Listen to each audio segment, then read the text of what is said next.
बोलिए श्यावर रामचंद्र भगवान की जय। महर्षि वाल्मीकि भगवान की जय।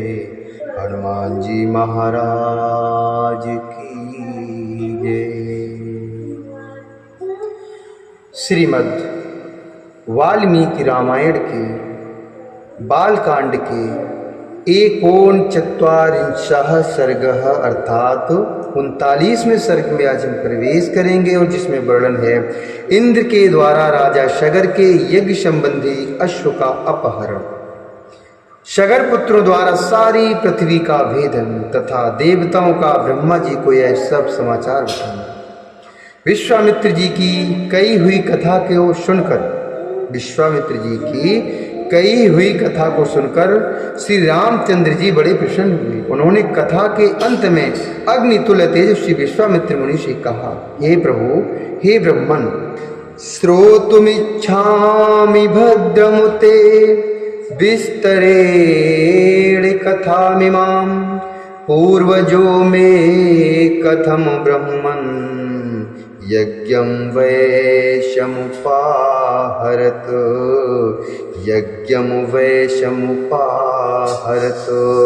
तस्य तद्वचनं श्रुत्वा कौतूहलशं नवितः विश्वामित्रस्तु काकुतस्थमुवाच प्रहसन्निव।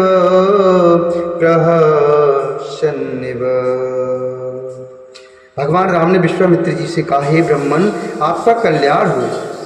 मैं इस कथा को विस्तार के साथ सुनना चाहता हूँ। मेरे पूर्वज महाराज सगर ने किस प्रकार यज्ञ किया था। उनकी उस बात को सुनकर विश्वामित्र जी को बड़ा हर्ष हुआ, बड़ा कौतूहल हुआ।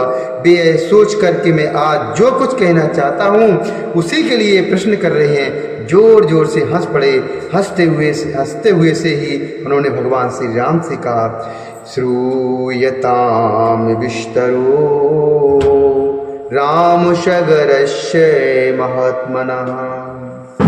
श्रूयताम विस्तरो राम शगरस्य महात्मनः शंकर श्वशरो नाम्ना हिमवानिति विश्रुतः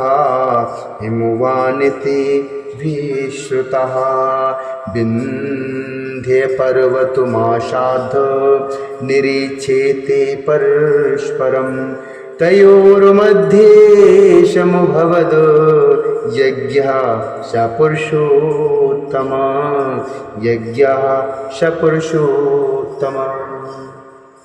विश्वामित्र जी ने कहा, हे राम, तो महात्मा शगर के यज्ञ का विस्तार पूर्वक वर्णन सुनो। हे पुरुषोत्तम, शंकर जी के ससुर हिमवान नाम से विख्यात पर्वत विंध्याचल तक पहुंचकर तथा विंध्य पर्वत हिमवान तक पहुंचकर दोनों एक दूसरे को देखते हैं। इन दोनों के बीच में दूसरा कोई ऐसा ऊंचा पर्वत नहीं है जो दोनों के पारस्परिक दर्शन में बाधा उपस्थित कर सके। इन्हीं दोनों पर्वतों के बीच आर्यवर्त की पुण्य भूमि में उस यज्ञ का अनुष्ठान हुआ। हे पुरुष सिंह, वही देश यज्ञ करने के लिए उत्तम माना गया है। हे तात ककुत्स नंदन, राजा सगर की आज्ञा से यज्ञ अश्व की रक्षा का भार सुदृढ़ धनुर्धर भारती अंशुमान ने स्वीकार किया था, परंतु पर्व के दिन यज्ञ में लगे हुए राजा सगर के यज्ञ संबंधी घोड़े को इंद्र ने राक्षस का रूप धारण करके चुरा लिया। हे काकुत्स, महामना सगर के उस अश्व का अपहरण होते समय समस्त ऋतुजों ने यजमान सगर से कहा, हे ककुत्स नंदन, आज पर्व के दिन कोई इस यज्ञ संबंधी अश्व को चुराकर बड़े वेग से लिए जा रहा है।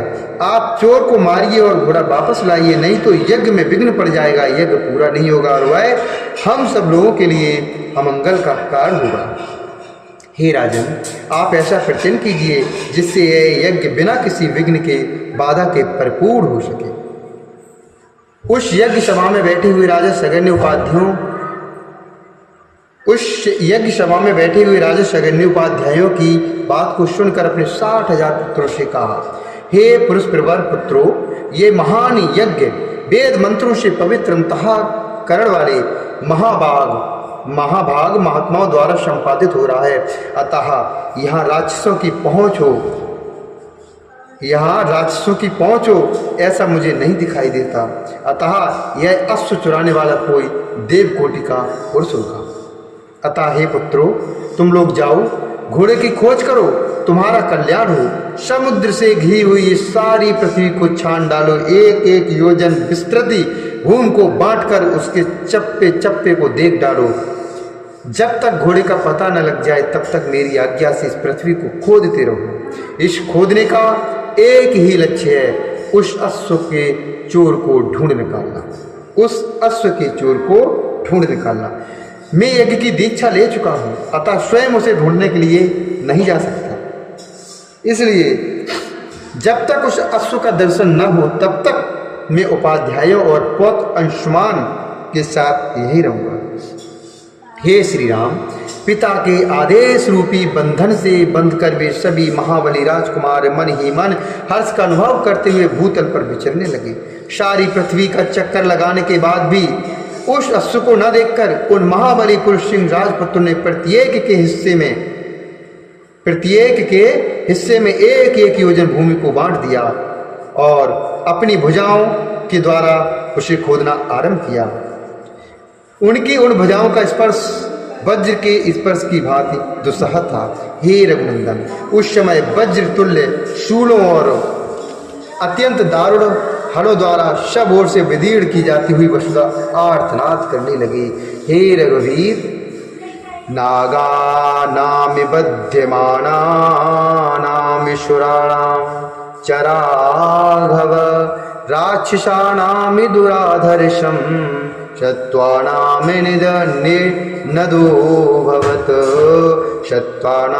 निनदो भवते योजनानाम शस्त्राणि षष्टिमितो रघुनंदन बिविदुर्धरणीम रामो रसातलमनोत्तमम्।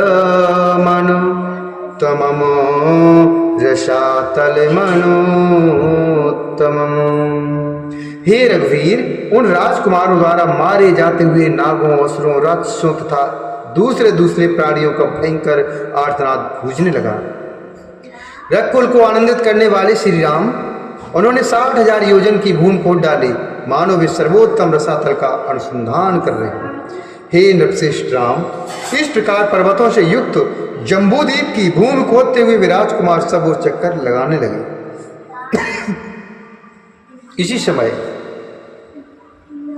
गंधर्वों, असुरों और नागों से संपूर्ण देवता मन ही मन घबरा उठे और ब्रह्मा जी के पास गए। उनके मुख पर विषाद छा रहा था, वे भय से अत्यंत संत्रस्त हो गए थे। उन्होंने महात्मा ब्रह्मा जी को प्रसन्न करके इस प्रकार कहा, हे भगवान पृथ्वी सर्वा खन्यते शगिरात्मजय बहवश्च महात्मानो बध्यन्ते जलचारिणा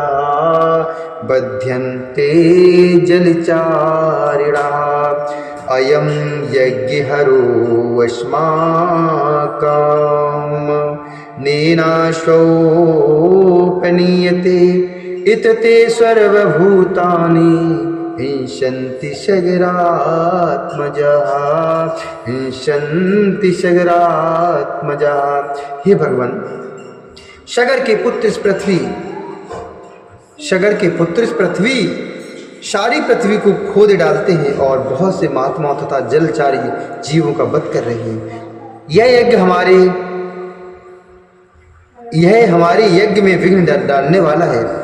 यह हमारा अश्व चुरा कर ले जाता है। ऐसा कहकर वे शगर के पुत्र समस्त प्राणियों की हिंसा कर रहे हैं। इत्यार्ष श्रीमद् रामायणे वाल्मीकि आदि काव्ये बालकांडे 1:49 सर्गा। इस प्रकार श्री वाल्मीकि निर्मित आर्ष रामायण आदि काव्य के बालकांड में 39वां सर्ग पूरा हुआ। बोले श्यावर रामचंद्र भगवान की जय। महर्षि वाल्मीकि भगवान की जय। श्री हरि नारायण भगवान की जय।